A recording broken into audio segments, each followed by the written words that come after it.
Hello students, कैसे हैं आप सभी लोग।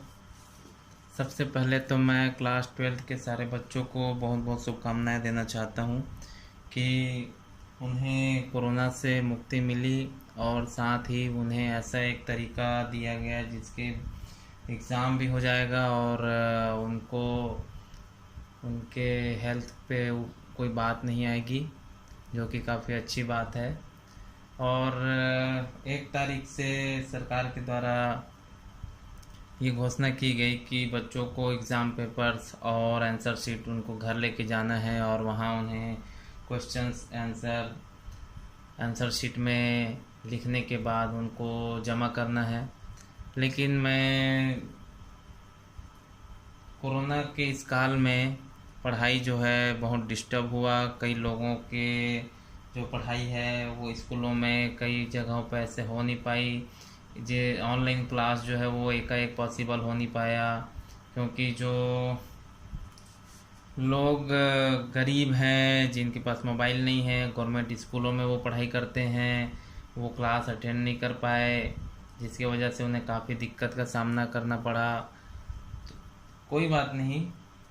और सारे जो पेपर्स आप लोग के हाथों में हैं, लेकिन कई बार ऐसा प्रॉब्लम हो जाता है कि आप क्वेश्चंस जो है वो खोज नहीं पाते। क्वेश्चंस अगर आप खोज लेते हैं तो आपको उसके आंसर नहीं मिल पाता। आंसर कई जगह मिलता है तो आपको कई बार गलत क्वेश्चंस के आंसर मिल जाते हैं, तो काफ़ी दिक्कतों का आपको सामना करना पड़ता है। तो फ्रेंड्स, हम आज यहाँ पे क्लास 12th के इंग्लिश सब्जेक्ट के तीनों सेट में, ए सेट, बी सेट और सी सेट में जो ग्रामर के क्वेश्चंस आए हैं जिनके वजह से आपको काफ़ी दिक्कतों का सामना करना पड़ रहा है, उनके सॉल्यूशंस मैं आपको लेके आया हूँ। मैं ये सॉल्यूशंस पहले तो मैं बना नहीं रहा था, क्योंकि मुझे डर था कि क्वेश्चंस जो हैं वो गवर्नमेंट के हैं और अगर उनके आंसर्स अगर हम दे दें तो प्रॉब्लम हो सकती है। फिर मैंने कई सारे ऐसे वीडियोस देखे, मेरे बच्चों ने बताया कि ऐसे वीडियोस तो ऑलरेडी अपलोड हो गए हैं, लेकिन मैंने उन अपलोडेड वीडियोस को देखे तो उन्होंने पता नहीं कहाँ से वो ऐसे आंसर बनाए हैं। बहुत सारे ऐसे गलतियाँ उन्होंने की है। अब आप उसको देख के आप बिना सोचे समझे आप लिखोगे, उसके बाद आपको मार्क्स कट जाएंगे, आपको लगेगा कि भाई हम तो सही बनाए थे, और दूसरों की जो गलती है उसकी वजह से आपको दिक्कत का सामना करना पड़ सकता है। तो फिर कोई प्रॉब्लम नहीं फ्रेंड्स, यहाँ पे मैं आप लोग को ग्रामर के जो क्वेश्चंस हैं वो आपको सॉल्व कराऊंगा। और ये जो है मेरा नया चैनल है, और इसको आप आगे जो है मेरे साथ, अगर आपको इंग्लिश की ग्रामर जो है वो बहुत ही आसान तरीके से अगर आपको पढ़नी है तो फिर आपको मेरा जो चैनल है उसको ज्वाइन करना पड़ेगा।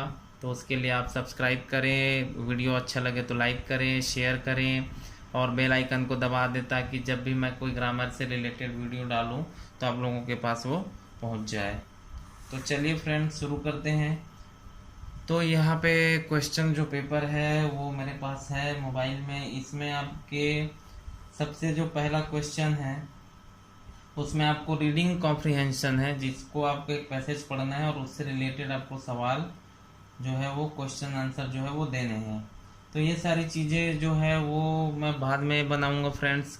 हो सकता है इसके बाद जो है वो इसके बाद के जो वीडियो है उसमें मैं वो चीज़ों को बताऊं, क्योंकि अभी जो है वो ग्रामर के जो क्वेश्चंस है वो बनाना बहुत इम्पोर्टेंट है, क्योंकि कई लोग गलत गलत क्वेश्चन आंसर जो है वो डाले हैं।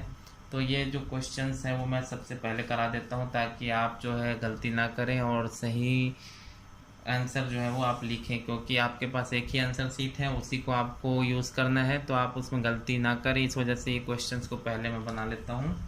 तो आइए फ्रेंड्स, शुरू करते हैं। आपका जो है क्वेश्चन नंबर 17 मेरे पास सेट सी का पेपर है, जिसका question number 17 do S directed, जिसमें आपको 11 क्वेश्चंस दिए हैं और आपको एनी 10 आपको सॉल्व करने हैं 10 मार्क्स का। तो जहाँ तक मैं जानता हूँ कि ये जो क्वेश्चन है टुवर्ड्स डायरेक्टेड वो सभी ए सेट, बी सेट और सी सेट में शायद सेम है। आप उसको मिला लीजिए। मैं आपको यहाँ पे क्वेश्चंस भी लिखूंगा और उसके बाद उसके आंसर भी दूंगा, तो आप उसको मिला लीजिए।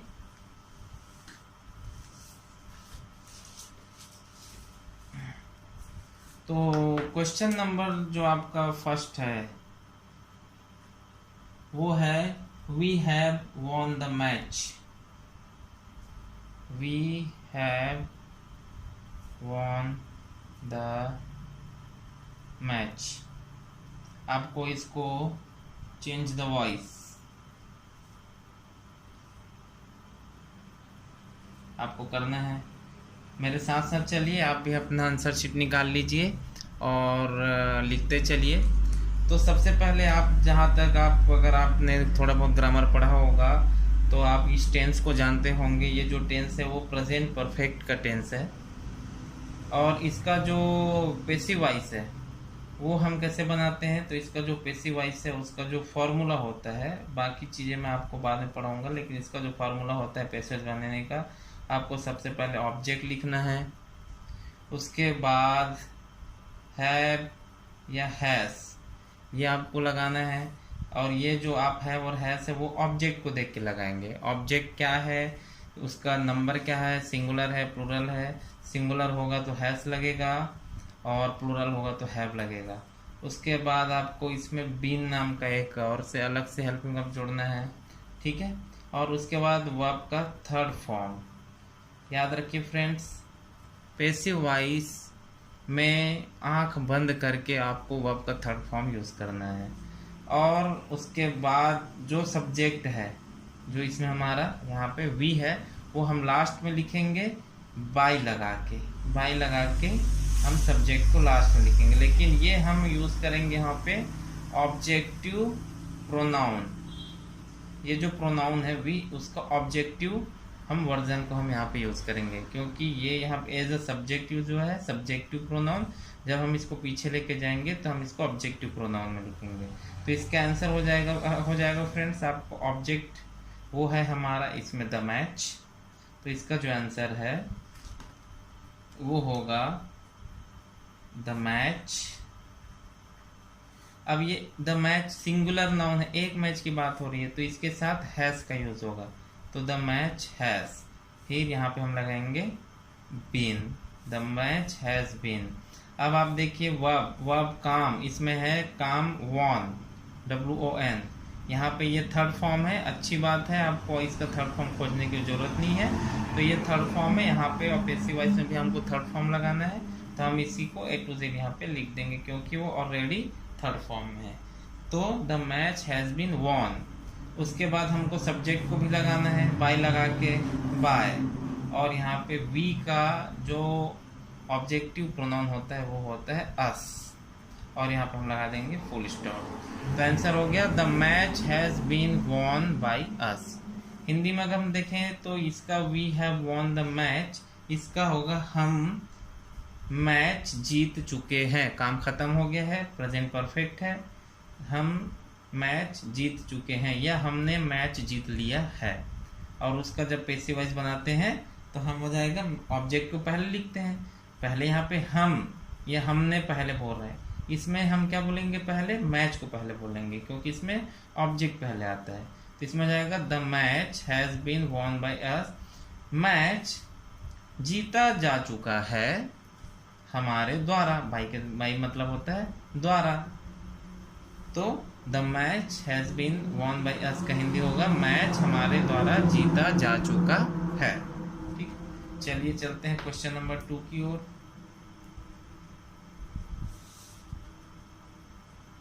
क्वेश्चन नंबर 2 आपका है, ये भी वॉइस का क्वेश्चन है। Do not waste your time. आपका जो क्वेश्चन है, do not waste your time, इसको भी चेंज द वॉइस, इसको भी करना है। तो सेम अब ये जो सेंटेंस है वो आपका इम्पेरेटिव सेंटेंस है, आपको आज्ञावाचक वाक्य है, अपना टाइम वेस्ट मत करो, है ना। तो इसको एक तो बनाते हैं एक सिंपल फॉर्मूला से, सेम ऑब्जेक्ट खोजो, उसको पहले रखो, ठीक है, ऑब्जेक्ट जो है उसको पहले रखो, उसके बाद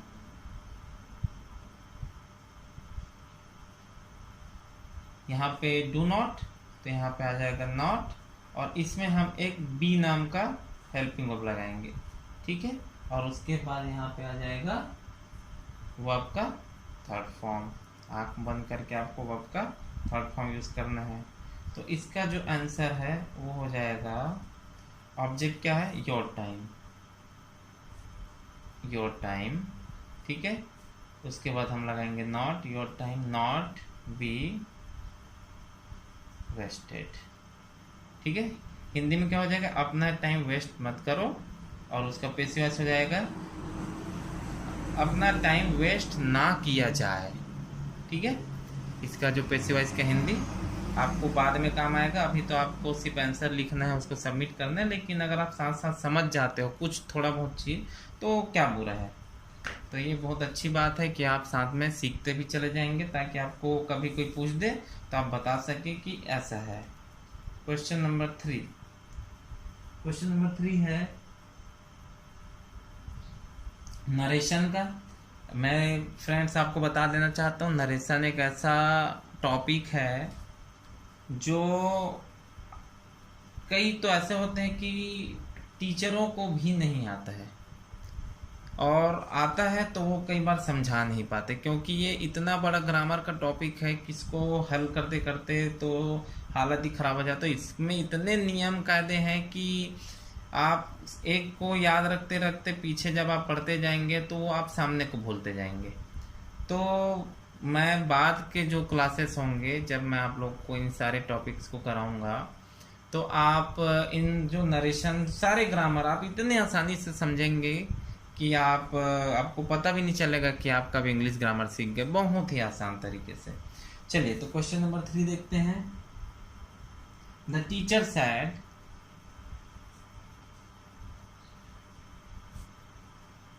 होप आपको मेरी हैंडराइटिंग समझ में आ रही होगी। The teacher said, comma inverted comma में, द अर्थ इज राउंड,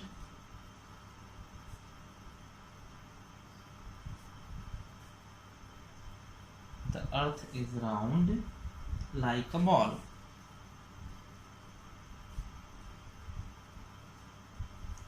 अब फ्रेंड्स इसका जो है आपको नरेशन चेंज करना है।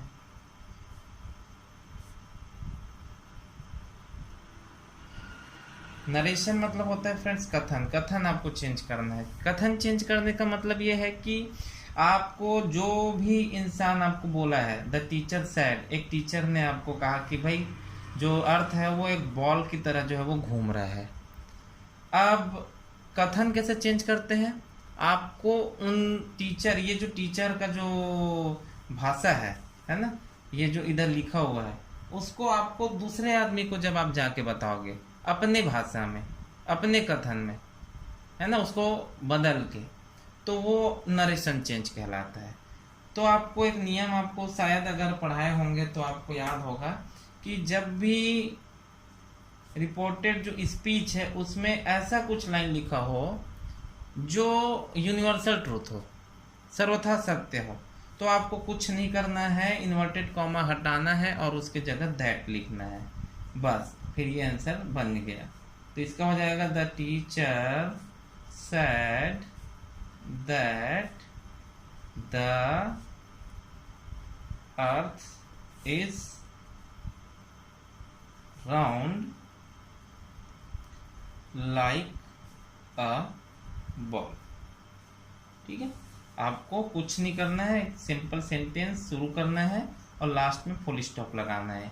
ठीक है, हमने क्या किया, इस इन्वर्टेड कॉमा की जगह सिर्फ दैट लगाया है, क्योंकि ये जो लाइन है वो ऐसी लाइन है जो यूनिवर्सल ट्रूथ है। तो यूनिवर्सल ट्रूथ जो होता है वो नहीं बदलता, इसमें आपको कुछ चेंज नहीं करना है। अगर क्या बोलते हैं, अगर कुछ चेंज करना होता है तो उसके सारे नियम्स को मैं आपको बाद में बताऊंगा। चलिए देखते हैं next question, question number 4।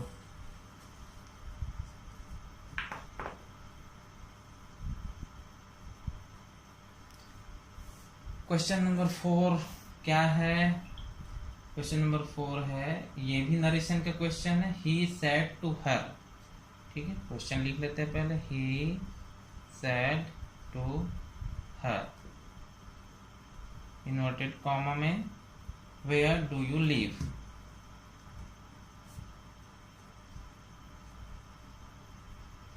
Question inverted comma. अब इस क्वेश्चन के बारे में मैं आपको बताऊं फ्रेंड्स, मुझे एक जब मैंने पूछा कि क्या जो क्वेश्चंस के आंसर डालना सही है या गलत, तो मुझे एक स्टूडेंट ने भेजा कि सर ये ऑलरेडी सारे क्वेश्चंस के आंसर तो डल गए हैं और कोई रिस्क नहीं है क्योंकि सब तो देख के लिख रहे हैं। तो फिर मैंने कुछ वीडियोस देखे तो इस क्वेश्चंस के आंसर उन्होंने बहुत लोगों ने, जितने मैंने देखे सब ने लगभग गलत बताया है। उन्होंने नियम को शायद उनको पता है, नहीं पता मुझे नहीं मालूम, लेकिन उन्होंने इस क्वेश्चंस को खासकर गलत किया है। इसको भी आपको नरेशन को बदलना है, इसमें भी आपको नरेशन को बदलना है। नरेशन में ये होता है फ्रेंड्स, ये जो टेंस है, यहाँ पे जो सेंटेंस में जो भी टेंस यूज हुआ है, और अगर आपका जो रिपोर्टिंग वर्ब है वो अगर पास्ट में है तो इसको भी आपको उसी से रिलेटिंग जो पास्ट है उसमें आपको चेंज करना होता है। अब ये देखेंगे वेयर डू यू लिव, आप कहाँ रहते हैं, ये आपका प्रेजेंट इंडेफिनिट है। तो जब आप इसका वर्ड चेंज करेंगे तो ये पास्ट इंडेफिनिट में जाएगा, ठीक है। कई लोगों ने इसको हैव, हैज, परफेक्ट वगैरह बना दिया है, जो कि गलत है। और दूसरा चीज, ये जो रिपोर्टेड स्पीच है इधर इन्वर्टेड कॉमा में है, आप उस सेंटेंस को पहले देखो कि वो बोला किसको, किसके लिए गया है। ही ने इस हर को हर के लिए बोला है या ही ने इस हर को अपने लिए बोला है, ठीक है। तो ध्यान से देखोगे तो ये ही ने इस हर को पूछा है कि आप कहाँ रहते हो, मतलब ही ने हर को हर के लिए ही ये लाइन बोला गया है। मतलब ये जो सेंटेंस जब आगे जो यूज होगा जब प्रोनाउन, तो वो इस हर के मुताबिक चेंज होगा, ठीक है। तो इसका जो आंसर है, और दूसरा चीज ये एक क्वेश्चन है, ठीक है, वेयर लग गया मतलब क्वेश्चन, तो ये जो सैड है सबसे पहले तो ये क्वेश्चन में बदल जाएगा। He asked her, he asked her, ठीक है। यहाँ पे जो सैड है वो आस्क में चेंज हो गया।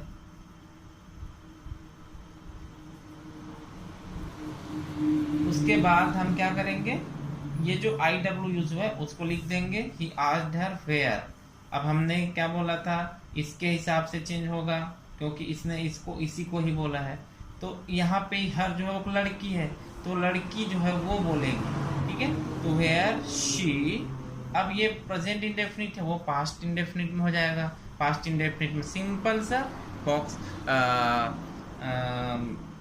पास्ट इंडेफिनिट में वर्ब का सेकंड फॉर्म, यहाँ पे आपको वर्ब दिख रहा है लिव, इसका सेकंड फॉर्म होता है लिव्ड, वेयर शी लिव्ड, ठीक है। उसने उस लड़की को पूछा वह कहाँ रहती थी, ठीक है, क्योंकि यहाँ पे पास्ट है, ये पूछा जो सेंटेंस है वो प्रेजेंट में, लेकिन जब वो जिसको भी ये ही ने इस हर को बोला है तो हर जो है वो बाद में बताएगी चीज को, तो वो पास्ट कहलाएगा, बीत गया है, तो वो बोलेगी कि वह कहाँ रहती थी, है ना। नरेशन के जो क्वेश्चन है वो मैं आपको आगे के क्लासेस में समझाऊंगा।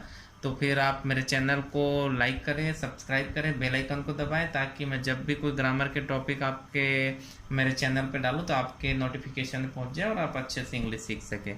क्योंकि इंग्लिश जो है वो ऐसा एक सब्जेक्ट है हमारे छत्तीसगढ़ में कि यहाँ उसको बहुत लाइटली लिया जाता है, लेकिन प्रॉब्लम तो तब हो जाती है जब आप बड़े क्लासेस में जाते हो और कॉम्पिटिटिव एग्ज़ाम्स जो है वो उसमें क्वेश्चंस आ जाते हैं डीपली ग्रामर से, तो आप उसको बना नहीं पाते। तो आप मेरे चैनल से सारी चीज़ों की तैयारी जो है आप कर सकते हैं धीरे धीरे। चलिए नेक्स्ट क्वेश्चन चलते हैं, क्वेश्चन नंबर 5। क्वेश्चन नंबर 5 है, ये क्वेश्चन जो है वो क्लॉज, आज तक आपको क्लास जो है वो पढ़ाया अगर गया होगा तो आपको समझ नहीं आया होगा, तो फिर मैं आपको अपने जो चैनल में है आगे जो क्लासेस डालूंगा उसमें आप अच्छे समझ जाएंगे। अभी के लिए मैं आपको सिर्फ आंसर बता देता हूँ। पहले तो मैं क्वेश्चन लिख लूँ। It is certain Abdul will pass.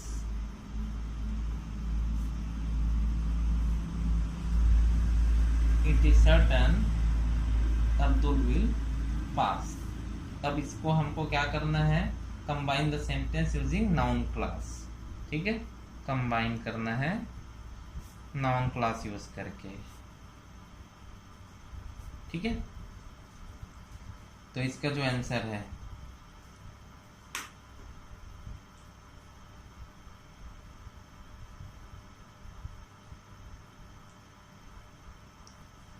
अब ध्यान से देखो, इट इज सर्टेन। ठीक है, यह अक्सर होता है कि अब्दुल जो है वो पास होगा।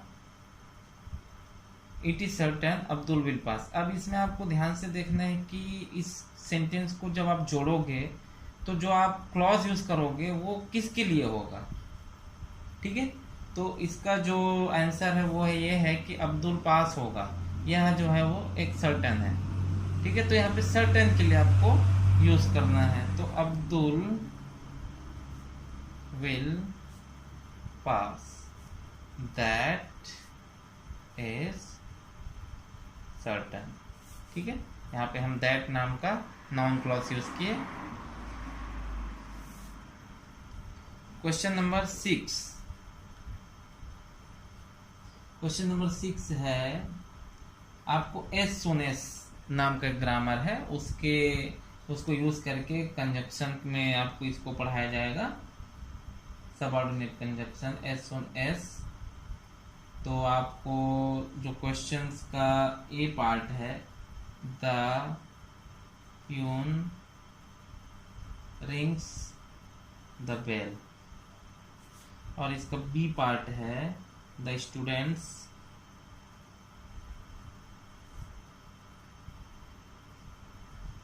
Run out of the classroom. ठीक है, अब इसको आपको कंबाइन करना है using as soon as. As soon as का मतलब होता है ज्यों ही त्यों ही, या जैसे ही वैसे ही। जैसे हम लोग बोलते हैं ना, जैसे ही बारिश हुई वैसे ही हमारे घर पकोड़ा बना, जैसे ही वह आया वैसे ही लाइट चली गई। ऐसे टाइप के जो कुछ सेंटेंस बोलते हैं उसमें हम एस सुन एस का यूज करते हैं। तो इसका जो आंसर है, इसको भी कई सारे चैनल्स मैंने देखे, उसमें इसका यूज गलत हुआ है। उन्होंने कुछ ग्रामर के रूल्स इंटरनेट से देखे, उसमें जनरली जो है सेंटेंस जो है वो पास्ट वाले होते हैं, तो उन्होंने पास्ट में बना दिया इसको भी। लेकिन एस सुन एस का जो नियम कहता है, आप एस सुन एस आपको सबसे पहले लगाना है और उसके बाद आपको फर्स्ट सेंटेंस लिखना है और कॉमा लगा के आपको सेकंड सेंटेंस को लिख देना। बहुत आसान है, कोई दिक्कत नहीं। आपको एस सुन एस लगाना है, फर्स्ट सेंटेंस लिखना है, कॉमा लगा के सेकंड सेंटेंस लिखना है। आपको दिख रहा है फर्स्ट सेंटेंस और ये सेकंड सेंटेंस। तो चलो लिख लेते हैं। As soon as the peon rings the bell. ध्यान रखेंगे ग्रामर जो है सेंटेंस का वो चेंज नहीं होगा। यहाँ पे अगर प्रेजेंट में है तो आपको प्रेजेंट में लिखना है, पास्ट में तो पास्ट में लिखना है।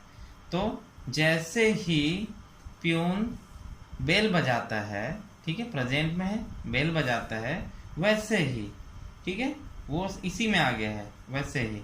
तो हम सेकंड सेंटेंस लिख देते हैं, वैसे ही the students run out of the classroom.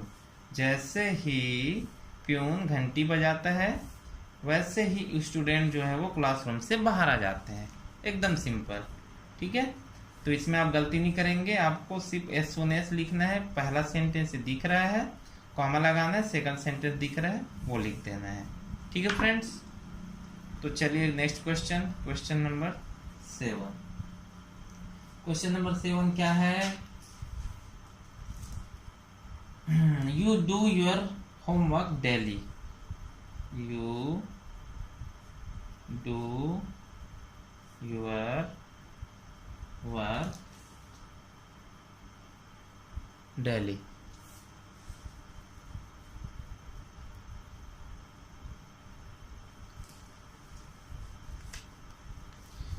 ठीक है फ्रेंड्स, यहाँ पे एज सुन एज जो है मैंने फिर से बता देता हूँ। As soon as first sentence और सेकंड सेंटेंस आपको लिखना है। एज सुन एज लिखे, पहला सेंटेंस था ये क्वेश्चन का, और हमने कॉमा लगाया और सेकंड सेंटेंस लिख के लास्ट में फुल स्टॉप, इतना ही है, ठीक है, सिंपल। क्वेश्चन नंबर 7 है you do your work daily. इसको क्या बनाना है?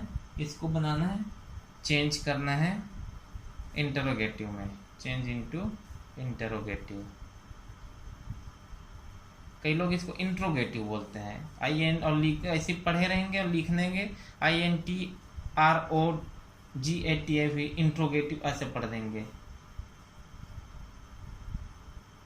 बट ये है इंटरोगेटिव, ठीक है। अब इंटरोगेटिव कैसे चेंज करते हैं? क्वेश्चंस आपको बनाना है तो आपको पहले चेक करना है कि आप इस कौन सा सेंटेंस जो है वो कौन सा टेंस में है। तो ये जो है सेंटेंस जो है वो आपका प्रेजेंट इंडेफिनिट में है। तो प्रेजेंट इंडेफिनिट में है तो इसका हम बनाएंगे, तो हम सबसे पहले लगाते हैं डू या डस, ठीक है। सबसे पहले हम डू या डस लगाते हैं, उसके बाद सब्जेक्ट लगाते हैं, उसके बाद वर्ब का फर्स्ट फॉर्म लगाते हैं, और उसके बाद ऑब्जेक्ट लगा। सबसे इम्पोर्टेंट क्वेश्चन मार्क, इंट्रोगेटिव है, क्वेश्चन मार्क नहीं लगाएंगे तो नहीं बनेगा। तो सबसे ज़्यादा जरूरी है आपका क्वेश्चन मार्क, ठीक है। तो चलो फ्रेंड्स हम बना देते हैं। यू के साथ क्या लगता है? डू लगता है, डस लगता है, इसके साथ डू लगता है। यहाँ पे जो ये डू है वो मेन वर्ब है, ठीक है, करना। तुम काम करते हो अपना रोज, ठीक है, मतलब तुम अपना रोज काम करते हो, यहाँ पे ये काम करना, ठीक है। और यहाँ पे जो डू डस हम सामने में लगाएंगे, ये हेल्पिंग वर्ब है जो हम लगाते हैं इसमें क्वेश्चन बनाने के लिए। तो ये सबसे पहले यू के साथ लगता है डू, तो डू यू।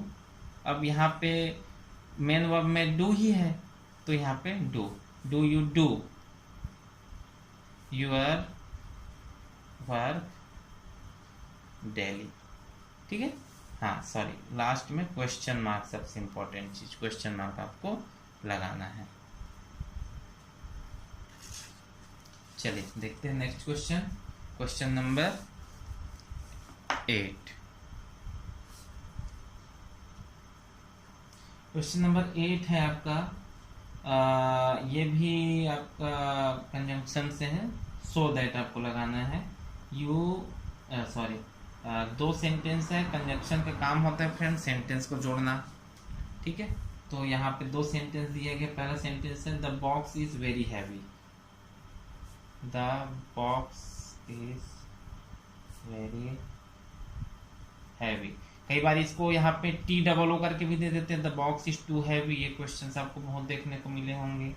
और दूसरा क्वेश्चन है, दूसरा सेंटेंस है इस क्वेश्चन का, I can not lift it.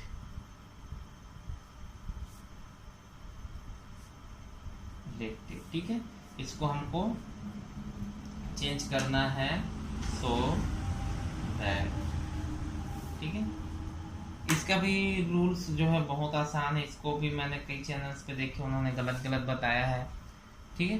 तो यहाँ पे अगर आपको ऐसे क्वेश्चन देता है कि टू हैवी, टू लगा के वहाँ पे सो लगाते हैं, ठीक है, और सेंटेंस को जोड़ने की जगह पे दैट लगाते हैं। तो इसका थोड़ा सा चेंज है, इसमें हो जाएगा the box is so heavy, ठीक है। और यहाँ पे हम लगाएंगे दैट। अब ये दैट जो है सेंटेंस को जोड़ता है, तो सेंटेंस की जो शुरुआत होती है वो सब्जेक्ट से होता है। इसमें आपको सब्जेक्ट यहाँ पे मिल गया, यहाँ पे है नहीं। अगर हम डायरेक्ट लिख देंगे तो सब्जेक्ट नहीं होगा, सेंटेंस नहीं कहलाएगा। तो हमको यहाँ पे एक सेंटेंस शुरू करने के लिए, सेंटेंस को शुरू करने के लिए हमको एक यहाँ पे सब्जेक्ट लगाना पड़ेगा। तो the box is so heavy that I can not, इसको आप कैन नॉट को कांट भी लिख सकते हो, आई कांट। क्वेश्चन नंबर 9 है friends, Mohan posted the letter. Question tag के क्वेश्चन है।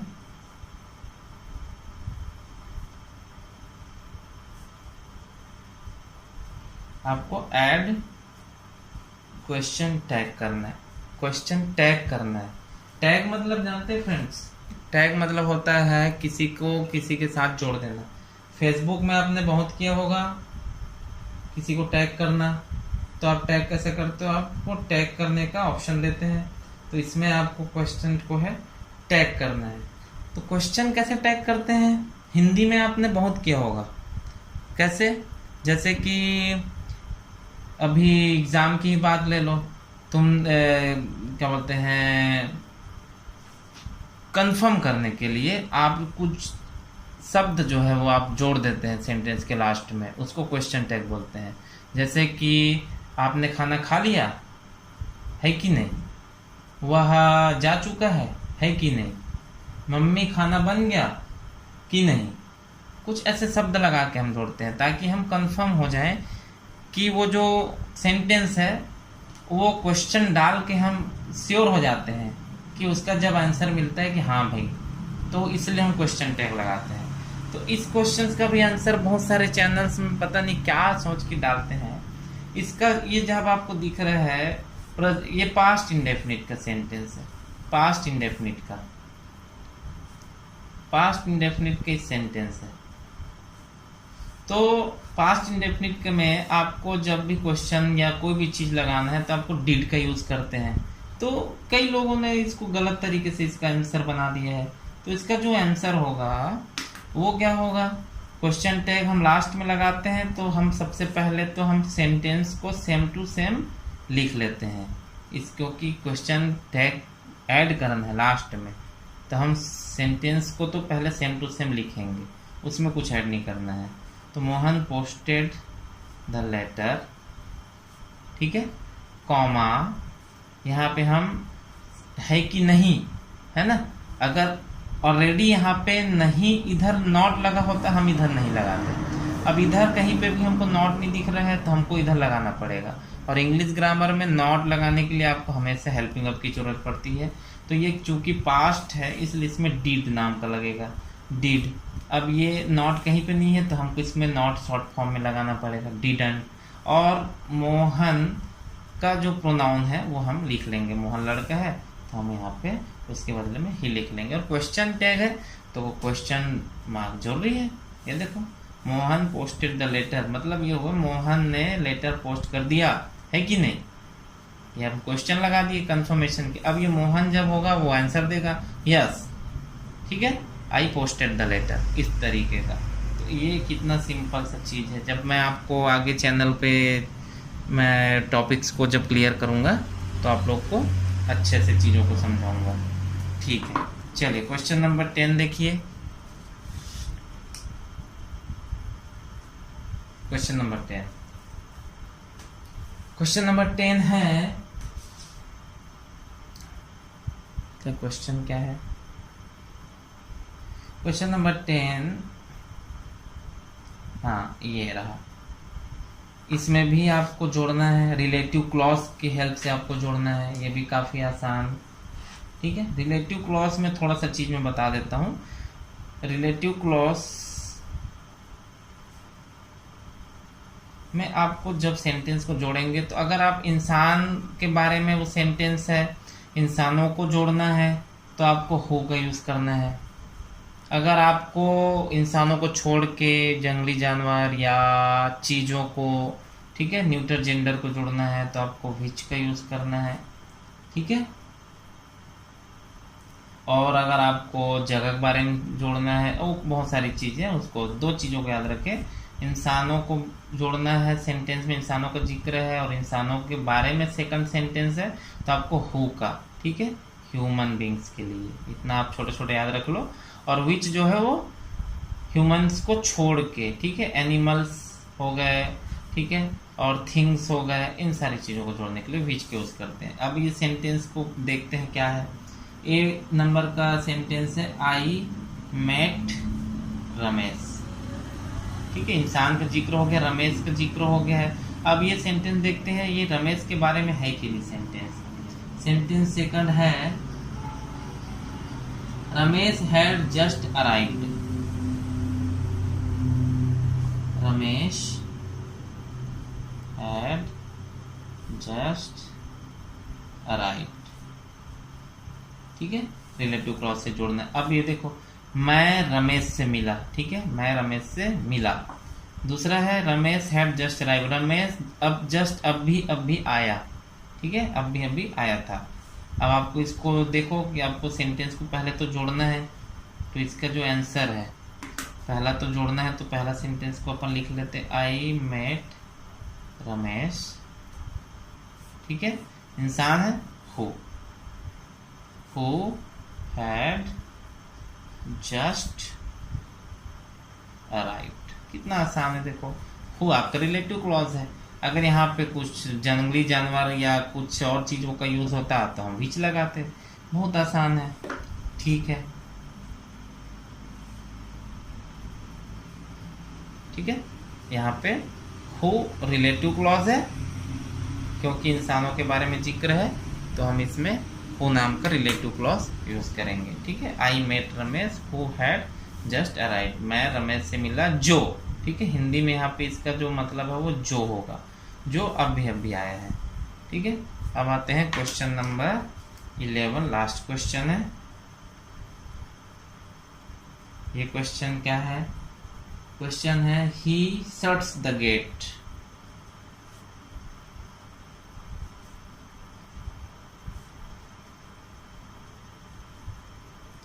ये देखो एक और क्वेश्चन आ गया, चेंज द वॉइस। आपको वॉइस चेंज करना होगा। इसको टेंस और वॉइस को फ्रेंड्स आगे की क्लासेस में मैं इतने अच्छे से समझाऊंगा कि आप जिंदगी भर इसको आप नहीं भूलेंगे, ठीक है। तो मेरे साथ बंधे रहिए, चैनल को लाइक शेयर और सब्सक्राइब करिए और ज़्यादा से ज़्यादा लोगों तक पहुंचाइए ताकि वो सही ग्रामर जाने, सही चीज़ें लिखें और गलत लिख के अपने मार्क्स जो है वो कट ना करवाए, ठीक है। तो ये आपको दिख रहा है प्रेजेंट इंडेफिनिट में फ्रेंड्स। अब इसमें मैंने आपको फार्मूला जो है वो आपका पहले होगा ऑब्जेक्ट सबसे पहले, ठीक है।